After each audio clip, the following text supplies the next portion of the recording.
ఆస్ట్రేలియాలో street parking అంటే ఇలా స్ట్రీట్లో పార్క్ చేస్తాం కదా, ఈ స్ట్రీట్ పార్కింగ్ అంతా ఫ్రీ.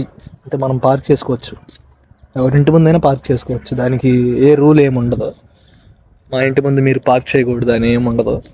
కాకపోతే ఇక్కడ ఇక్కడ మీరు చూస్తే ఇటు సైడ్ కార్స్ అన్నీ ఈ డైరెక్షన్లో ఫేస్ చేసి ఉన్నాయి, అండ్ అటు సైడ్ కార్స్ అన్నీ ఆ డైరెక్షన్లో ఫేస్ చేసి ఉన్నాయి. ఎందుకంటే ఇప్పుడు ఏదైనా కార్ వస్తే ఈ రూట్లో వెళ్ళిద్ది, దీంట్లో వెళ్ళింది కాబట్టి ఈ డైరెక్షన్లో కార్ పార్క్ చేసి ఉండాలి.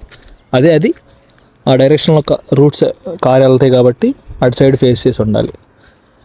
ఒకవేళ ఈ కార్స్ రాంగ్ డైరెక్షన్లో పార్క్ చేశారంటే, అంటే రివర్స్లో ఇటు తిప్పి పార్క్ చేస్తే $100 ఫైన్ ఉంటుంది. మోర్ దెన్ 100 ఉంటుంది విక్టోరియా స్టేట్లో అయితే. లేదా వేరే స్టేట్స్లో అయితే మారిపోతూ ఉంటుంది. అండ్ ఇక్కడ చూస్తే ఇది ఈ ఇంట్లో వాళ్ళు రావడానికి దారి, దీని ముందు అసలు పార్క్ చేయకూడదు.